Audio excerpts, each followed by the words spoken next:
called Gangsta on my way back. I'm going back to Louisiana. I'm leaving Houston. So at the first thing Gangsta said, we got on the phone, man, you coming to my party? This and that, whoop de whoop. So I'm like, yeah, nigga, I was just with, that's what I'm calling you about. So we talking about his party. So I said, man, look, I just did an interview with Percy. He never dropped it yet, but they've already beefing. I said, but look, he didn't talk bad about it. He actually talked good about you in the interview and this and that. I said, man, I'm going to drop the clip of him talking about you. So if you look at my page, it's a clip I dropped about Percy talking about Gangsta in a good way. So I dropped that clip. So after I dropped the clip, Gangsta called me probably the next day. It might have been the same day. Percy had talked good about it. So he's like, man, holla at Percy. Tell him let's do something. Let's do an interview together or something like that. Whoop de whoop. So I'm like, well, shit. It ain't about nothing. I said, hold on, I'm about to call. So I called him. I put him on three-way. So before y'all even saw the interview with Gangsta and Percy together, it was a three-way call. We was on the phone for about 15 minutes. So that I wish I could have recorded that conversation. That was the conversation y'all need to hear. Yeah, them niggas so gangsta at me, man.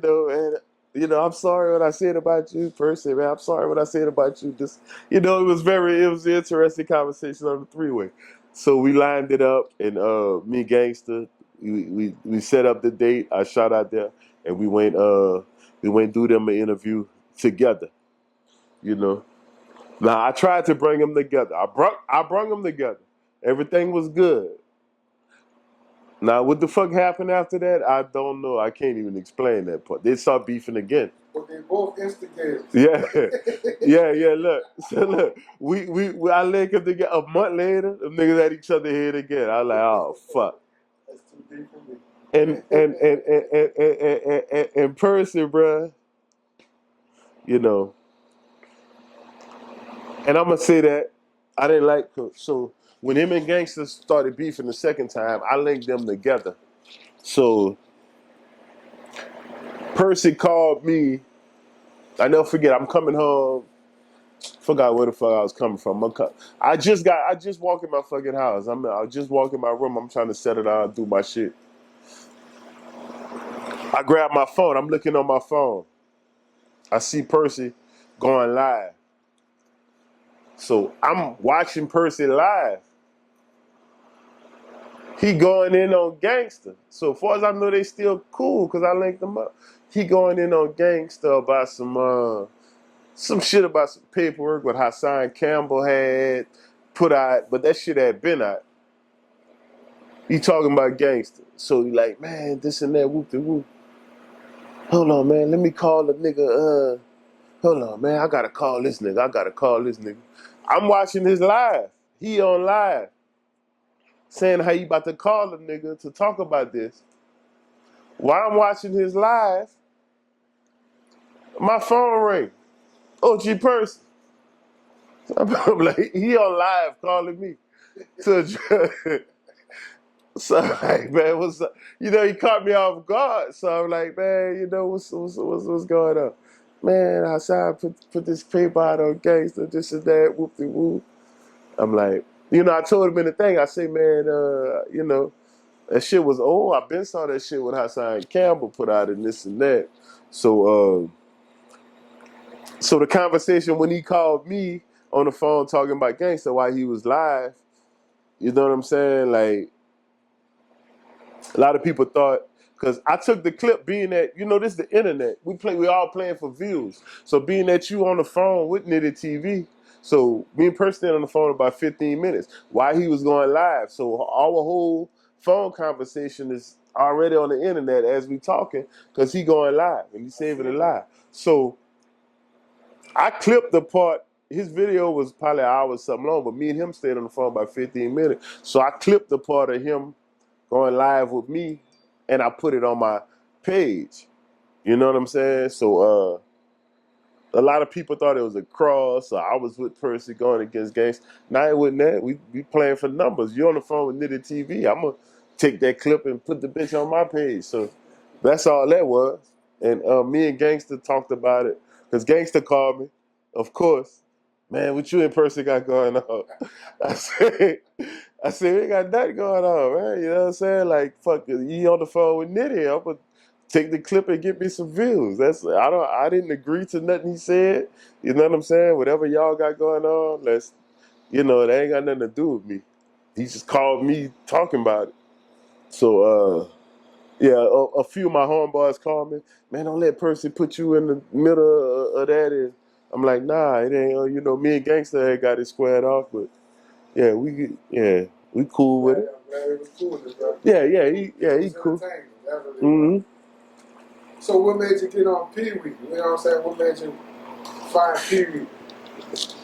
I saw Pee Wee. I've been like you say you've been watching. I've been watching him for years before I even had started my show. I watched Pee Wee, and his stories was very interesting, but he wouldn't he wasn't taking it to that level podcast wise and all that to really because I'm like I'm listening to the nigga story and I'm still doing it. I'm in the middle of the interviews. I'm calling him. Goddamn, you still in the middle? Yeah. I told her I was in the interview. No, but I told her I was. So I'm years ago, years for me and him even linked up. I was watching this shit, but he was just fucking around, on his phone telling his stories. But I'm listening to this, me, I'm a hustler. I'm listening to the nigga's story. I'm like, man, it's interesting. Yeah, this some shit niggas want to hear. You know what I'm saying? But he wouldn't putting it on that level where it needed to be. But the stories, asked for putting it out there manufacturing wise, getting it on platforms. So I'm like, looking at his story, that was years ago.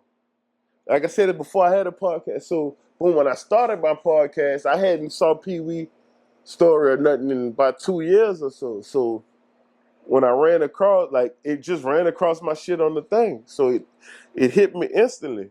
And if a lot of people don't know, this how I say, God working mysterious ways and how way things happen. Because if you leave an open comment on somebody's YouTube page with a phone number on it, YouTube go delete it. It's not gonna stay up there. So when I got back up recently after I started my channel, I ran across a Pee Wee video. I wasn't even looking for it. It just popped up somewhere. So you can't inbox him. So I commented on his video. I was like, man, I need to link up with you, this and that, whoop de woo. Did he send me his number? Or I sent him mine. He sent me his number. He typed his number in the comments. So as soon as he typed his number, I screenshotted it. And I want to say, right after I screenshot his number, probably 5 minutes later, YouTube deleted the whole comment because you can't leave a phone number in the YouTube comment. Yeah, they'll delete it. So boom, I screenshotted this number, and I called him. So I knew the motion I had, what I had going on, and I seen what he had going on. I knew it was gonna be some magic. Like I knew it before we did it. It was gonna be magic. And I'm like, he didn't have a platform. Like I had a platform, but he had the stories. So I'm like, bro, when we put this shit together, it gonna go. So I hit him up, and about a week or two later, we went through the interview. You know what I'm saying? I pull up on him. I pull up to Baton Rouge, right? We right in the hood in Scotlandville. The nigga went outside. We outside the hood somewhere. He ready to shoot the bitch outside. So he like, man, so I'm like, nah, let's go sit down inside somewhere. Make this bitch look like a video. You know what I'm saying? Make this bitch look like we doing a podcast. So, yeah, we just, that was that, bro. And shit. Song for it, bro. Yeah. We done start a whole series. Been doing numbers. The first one we did 100. I think we had 104,000 on the first video we did. Yeah, I the rip. Shit, man, I liked it all the ones that you did. Every one you did was interesting and educational. Yeah. You know, a lot of those cats I never even heard of. Mm-hmm. Like the cat from Generat, and a lot of these, you know what I'm saying, these rappers and producers, Yeah. around the city, you know, different Yeah. parts, you know. Yeah. The only one I really knew was Troy D. Yeah. That was a good one too. Yeah. Troy definitely was a What good. made you do one with Troy? Because when I first started, it was like if you look back, Troy was in the beginning, and Troy got a story. Troy is very big out here in the 337, bro. And, Troy is very legendary in 337, and I had never heard his story. I've been knowing Troy my life, but I know everybody got a story, and I know a lot of people ain't heard his story, and you know, I just knew that was something, you know, definitely in this area that people, you know, would have want to hear, that people would have tuned into, you know. He's a private person. Yeah, he's